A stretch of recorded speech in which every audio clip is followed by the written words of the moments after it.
नमस्कार दोस्तों, स्वागत है आपका एक बार फिर से हमारे YouTube चैनल पर। आज हम इस वीडियो के अंदर आपके लिए एक काफ़ी इंटरेस्टिंग खबर लेके आए हैं। लाल सागर के अंदर जो भी कॉमर्शियल जहाज जा रहे हैं, शिप जा रहे हैं, उनको अपने एआई सिस्टम के जरिए, एआईएस सिस्टम के जरिए, ऑटोमेटिक जो सिग्नल सिस्टम होता है उसके जरिए भेजना पड़ रहा है कि हम मुसलमान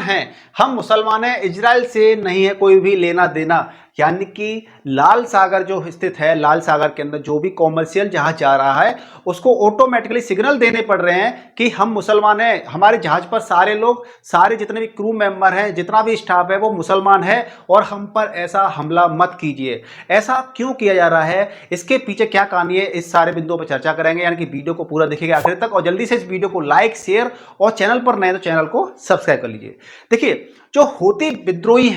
हूती विद्रोही ईरान के समर्थित आतंकवादी संगठन है और वो क्या कर रहे हैं कि वो फिलिस्तीन में जो भी हो रहा है, गाजा के अंदर जो भी हो रहा है, तो वो फिलिस्तीनियों के समर्थन में ऐसा कर रहे हैं। यानी कि जो भी जहाज वहां से पास हो रहा है, चाहे वो किसी भी इजरायली कंपनी का हो, इजराइल देश से रिलेटेड हो, तो उस पर हूती जो आतंकवादी हमला संगठन है वो उस पर हमला करके उस जहाज को डुबो देता है। इस प्रकार से क्या कर रहा है कि वो अपना समर्थन दिखा रहा है कि हम इजराइल के साथ हैं, हम फिलिस्तीनियों के साथ हैं और जो गाजा में ये हो रहा है ऐसा हम इसका समर्थन नहीं करते हैं। इस प्रकार से इजराइल से रिलेटेड जितनी भी कंपनियां हैं या उनके शिप हैं और वहां से निकल रहे हैं, तो उन पे हूती है जो विद्रोही हैं उन पर हमला करके जहाज को नष्ट कर रहे हैं और इस प्रकार से लाल सागर के अंदर काफी दबाव महसूस किया जा रहा है और यहाँ पे जो ट्रैफिक है वो भी काफी अब हूती विद्रोहियों की वजह से काफी कम हो गया है। तो देखिए, थोड़ा सा इसको विस्तार में समझने का प्रयास करते हैं कि क्या हो रहा है।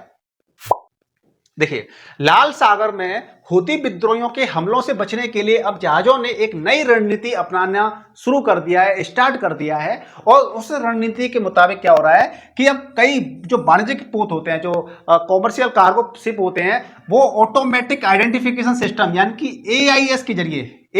के जरिए ऑटोमेटिक सिग्नल छोड़ते हैं और वो बोलते हैं, प्रोफाइल में ये बताना शुरू कर देते हैं कि इनके जो चालक दल हैं, क्रू मेंबर हैं, उनके सदस्य हैं, वो सारे क्या हैं,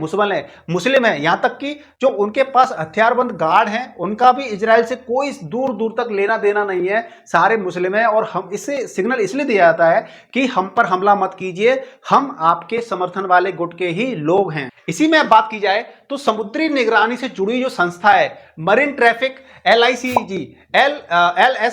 के मुताबिक क्या हुआ, बीते कई हफ्तों में जो एआईएस ट्रैकिंग सिस्टम है संदेश जोड़ना शुरू कर दिया था और ये all Muslim crew on board, no ties to Israel, Chinese crew and management और आर्म गार्ड्स